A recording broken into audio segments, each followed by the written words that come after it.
Welcome to the Imago Leadership Podcast, where we explore the habits, stories, and spiritual practices that form wise, emotionally mature, mission-shaping leaders. There's a line from Jesus that has always struck me as both tender and disruptive. It's from the Beatitudes, where he says, "Blessed are those who mourn, for they will be comforted." That single sentence carries a world of meaning. It's an invitation, a challenge, and a reorientation of everything we think we know about strength, leadership, and what it means to flourish in God's kingdom. And it's where I want to begin today. Because if you've ever led anything, a team, a ministry, a classroom, a family, a project, a community, you already know something that we don't always say out loud. Leadership hurts. It stretches us, exposes us, humbles us, and sometimes wounds us in ways we don't know how to talk about. Leading exposes our insecurities and inadequacies. We experience hurt, betrayal, rejection, and misunderstanding. Those words ring true for anyone who has ever stepped into the vulnerable space of guiding others. Leadership is not simply a role, it's a crucible. And yet, in so many leadership cultures, we're told to toughen up, push through, and pretend none of it affects us. We're told to be professional, which often means be quiet about your pain. But Jesus doesn't say, "Blessed are the thick-skinned." He doesn't say, "Blessed are the unaffected." He says, "Blessed are those who mourn." So today I want to explore what it means to develop a language of discontent, a way of naming our pain, our disappointment, our confusion, and our grief in leadership. Not to wallow in it, not to weaponize it, but to bring it honestly before God and one another so that we can be comforted, healed, and made whole. This episode is an invitation to rethink what healthy leadership looks like. It's an invitation to embrace our humanity rather than suppress it. And it's an invitation to trust that God meets us most intimately, not in our strength, but in our mourning.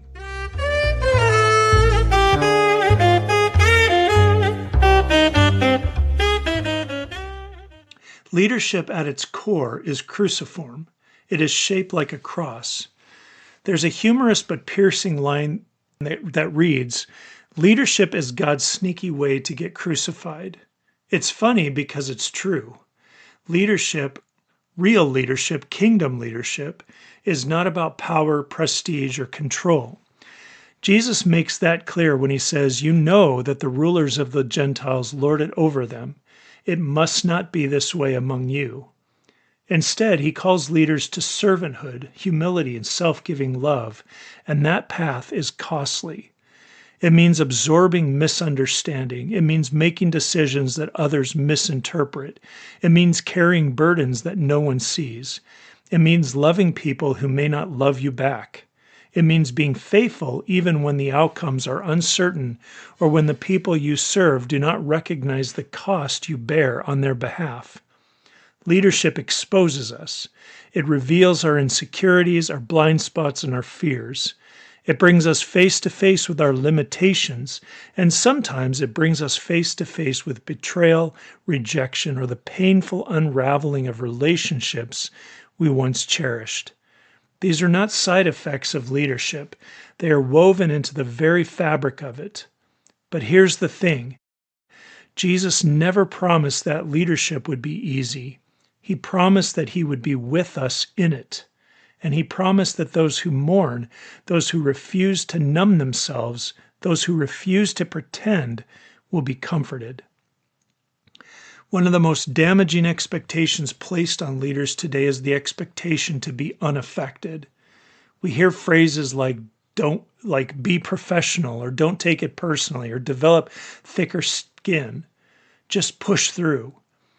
These phrases are often spoken with good intentions, but they carry an unspoken message. Your emotions are inconvenient, or they're inappropriate for leadership. Your pain is a liability. Your humanity is a distraction. Human beings are simply not wired this way. We're not machines. We are image bearers. And anything that asks us to deny our humanity, including our emotions, our vulnerability, our need for connection and comfort, is ultimately dehumanizing. This is where the whole idea of John Wayne leadership ethics becomes so important. It names a cultural script that equates strength with stoicism, emotional suppression, and rugged individualism. But that's not biblical leadership. It's a cultural mythology. Jesus wept. He lamented. Jesus felt compassion so deeply that it moved him to action. Jesus sweat drops of blood under the weight of his calling. If the Son of Man did not lead with emotional detachment, then why should we? Pretending we're unaffected doesn't make us stronger. It makes us brittle. It disconnects us from ourselves, from others, and from God. And over time, it erodes our capacity to lead with wisdom, compassion, and integrity. A leader who cannot feel cannot discern. A leader who cannot mourn cannot comfort. And a leader who cannot acknowledge pain cannot cultivate healing.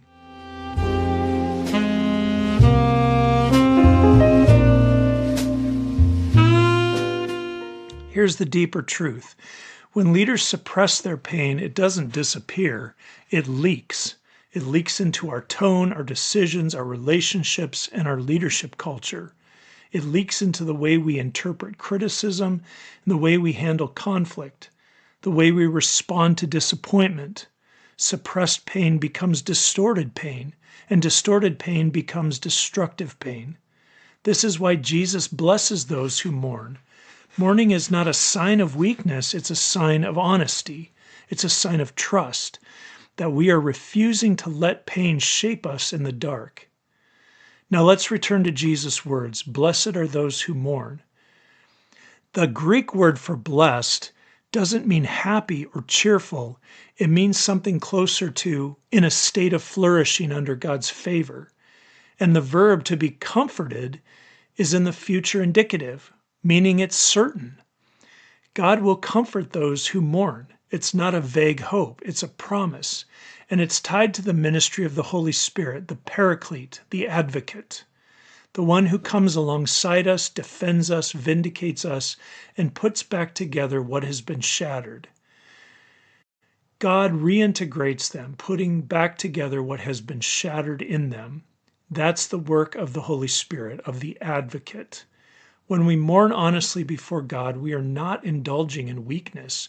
We are acknowledging our dependence on the one who alone can make us whole. Mourning is not the opposite of faith. It is an expression of faith. It's a declaration that we trust God enough to bring him our pain. And in leadership, this is essential because leadership will break your heart. It will stretch you beyond your capacity. It will confront you with your own fragility. And if you don't have a way to mourn, a way to name your discontent, you will either implode or harden. But when you mourn, you open yourself to comfort, to healing. You open yourself to transformation and to the possibility that God is doing something in the very places that feel most painful. Here's something we don't talk enough about. Mourning is not just about the big losses. It's also about the small erosions, the disappointments that accumulate, the misunderstandings that linger, the decisions that weigh on us, and the relationships that subtly shift. Leaders often carry dozens of small griefs that never get named. Over time, those unspoken losses form a sediment of sorrow that shapes our leadership in ways we don't recognize. Mourning interrupts that sediment. It stirs the waters. It brings things to the surface so that they can be healed rather than buried.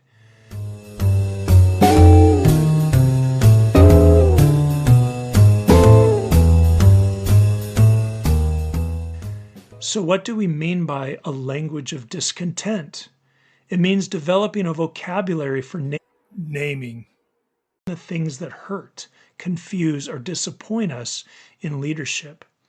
It means refusing to suppress or spiritualize away our pain. It means creating space personally and communally to lament. There are proper times and places to express our lament, but the opposite extreme, not expressing it at all, is equally destructive. This is important. Lament is not venting. It's not complaining. It's not dumping our emotions on anyone who will listen. Lament is intentional. It's honest. It is directed toward God, and it is rooted in trust. A language of discontent helps us stay grounded in reality rather than denial.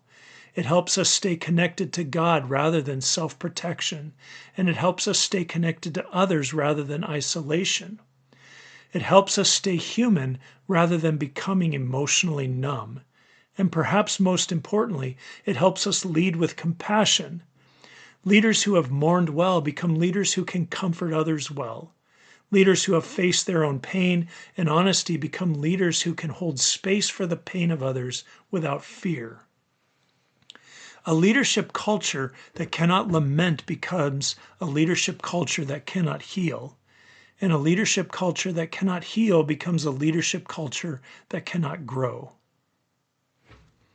Learning a language of discontent is like learning any new language. It feels awkward at first.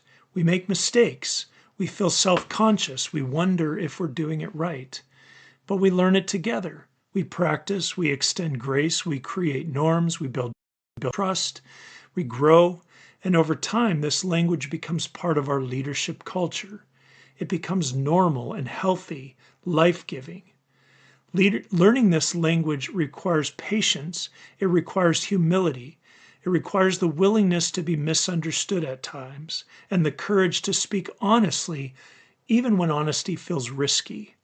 But it also requires the commitment to listen deeply, attentively, and without defensiveness. A leadership team that learns to lament together becomes a leadership team that can discern together. They can name its pain and they can name its hope. A leadership team that can mourn becomes a leadership team that can heal. Healing is not a luxury in leadership, it's a necessity because unhealed leaders inevitably create unhealed cultures and they hurt others. They hurt the very people that they're leading. But leaders who mourn, who bring their pain into the light and create cultures where others can do the same, create safe spaces where it's acceptable to lament, is one of the most transformative aspects of developing the language of discontent.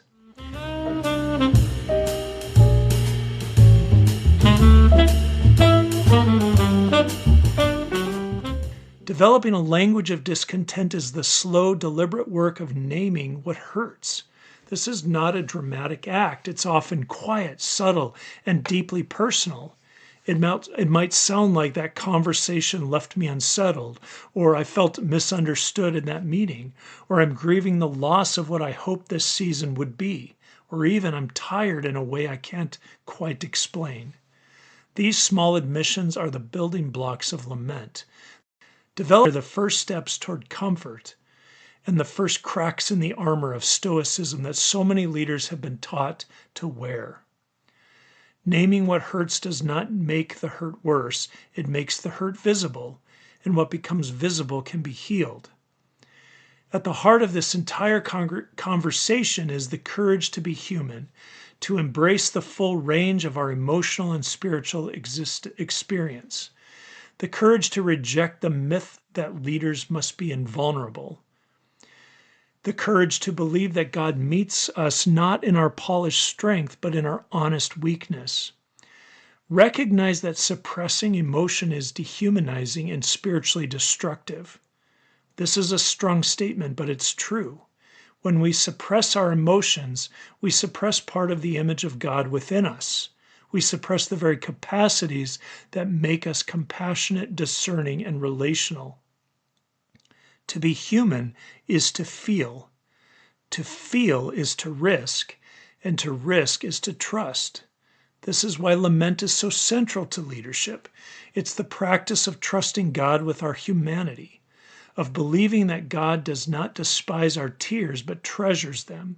It is the practice of letting God be our advocate rather than trying to advocate for ourselves. When leaders learn a language of discontent, something remarkable happens. We become more grounded and we stop pretending. We stop performing. We stop hiding. We begin to lead from a place of authenticity. and we become more compassionate. Leaders who have faced their own pain are better equipped to walk with others in theirs. We become more resilient, not because we toughen up, but because we learn how to process pain rather than carry it alone. We learn to run into the arms of Jesus, who's the only one that can heal and comfort us in our pain. And we become more connected. Lament draws us closer to God and to one another. It builds trust. It deepens relationships and creates community. And we become more Christ-like. Jesus himself was a man of sorrows, acquainted with grief. He invites us to follow him not around suffering, but through it. A leadership culture shaped by lament becomes a leadership culture shaped by grace. It becomes a culture where people can be honest without fear, a culture where people can be vulnerable without shame, and where people can be human without apology.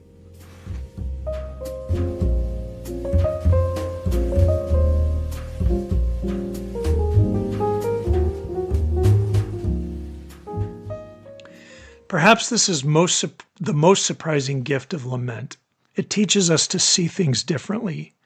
When we mourn, we begin to notice the subtle movements of God that we once overlooked. We begin to recognize the quiet mercies that were always present but hidden beneath the noise of our striving. Lament slows us down long enough to perceive grace in places we never expected to find it, and to shed our illusions. It softens the ground of our hearts so that new life can take root. Leaders often move at a pace that makes noticing difficult. We rush from meeting to meeting, decision to decision, crisis to crisis. We carry the weight of expectations, both our own and anyone else's, and we rarely pause long enough to ask what all of this is doing to our souls. Lament interrupts that momentum. It invites us to stop, to breathe, to feel, to listen. It invites us to remember that leadership is not merely about outcomes, but about formation, both of the people we lead, yes, but also the formation of our own hearts. When we lament, we acknowledge that leadership is not simply a set of tasks to accomplish, but a life to be lived before God. We remember that our calling is not to be impressive, but to be faithful. We remember that our worth is not measured by our productivity, but by our belovedness.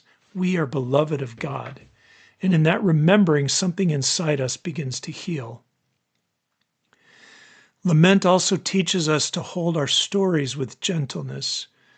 Leaders often carry stories that are heavy, complicated, and unresolved, stories of relationships that fractured, decisions that backfired, seasons that ended before we were ready, stories of dreams that never materialized. These stories shape us, but they can also haunt us if we never bring them into the light. When we lament, we allow God to enter those stories with us. We allow God to sit with us in the places that still ache. We allow God to speak truth into the narratives we've internalized, those narratives of failure, inadequacy, or abandonment, or of shame. Lament becomes a way of letting God rewrite the story, not by erasing the pain, but reframing it within the larger story of redemption.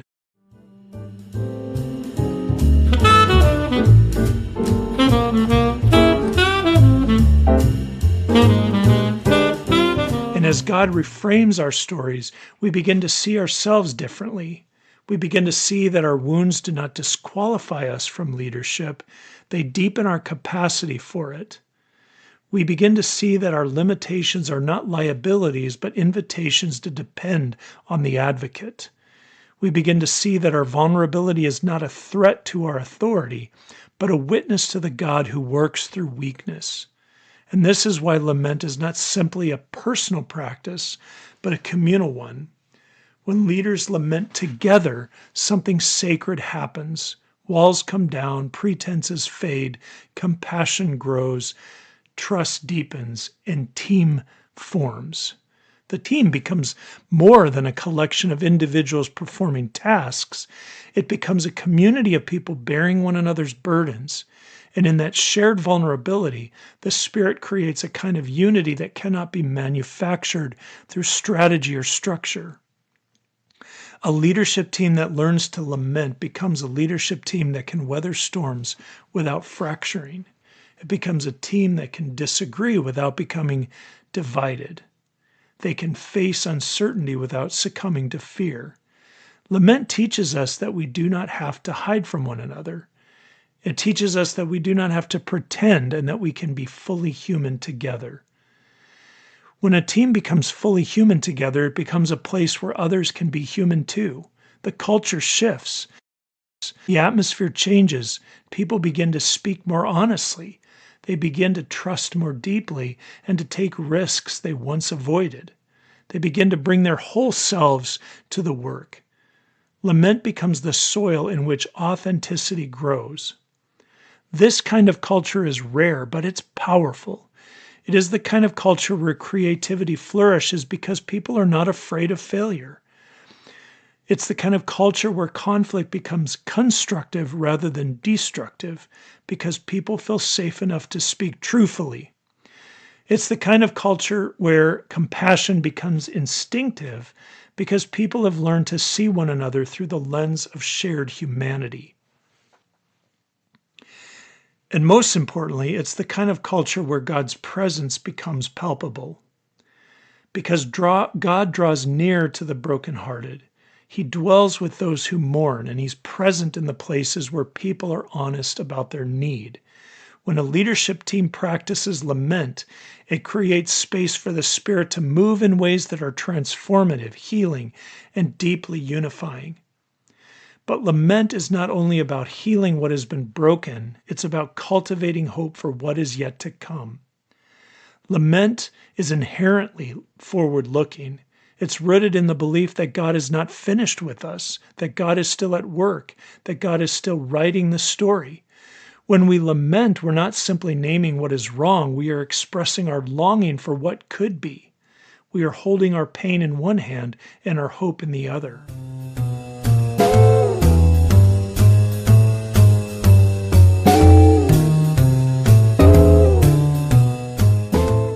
This is why lament is such a powerful leadership practice.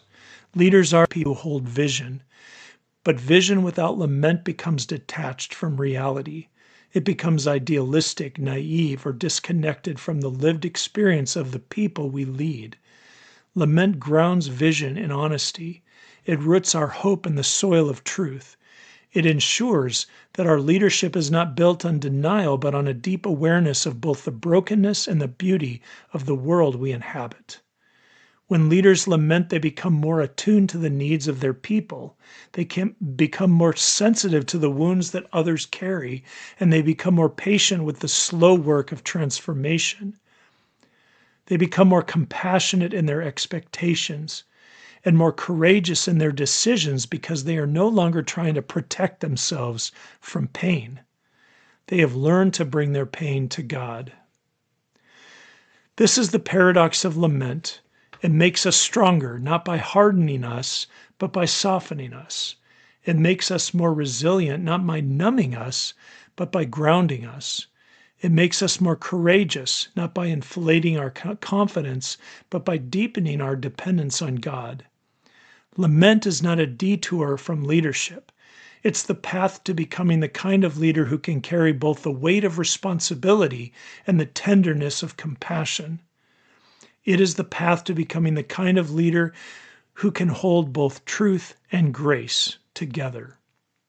It's the path to becoming the kind of leader who reflects the heart of Christ in the way you carry responsibility, in the way you navigate conflict, in the way you walk with people through seasons of uncertainty. Lament shapes us into leaders who are not afraid of the dark because we have learned to meet God there. It forms us in a tenderness that does not weaken our resolve, but strengthens our compassion. It cultivates wisdom that is not merely strategic, but deeply spiritual. And as lament does its slow, transformative work in us, we begin to lead differently, to speak differently, to listen differently, to see differently. We recognize that leadership is not about insulating ourselves from pain, but about becoming the kind of people who can walk with others through theirs. We begin to understand that our authority is not diminished by our vulnerability, it's deepened by it. We realize that the most trustworthy leaders are not the ones who pretend to be unbreakable, but the ones who have learned how to be held by God when they break. This is why Jesus blesses those who mourn. Not because mourning is pleasant, certainly not. Not because sorrow is noble in itself, but because mourning opens us to the presence of the advocate, and it creates space for God to draw near to us in our pain, in our confusion when we don't know what to do. Mourning teaches us to trust in ways that success never could, and it reminds us that we are not the Savior, we are the ones being saved. So as you continue your leadership journey, I want to invite you to consider where lament might be calling you.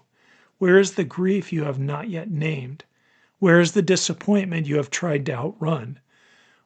Where is the confusion you have to resolve on your own?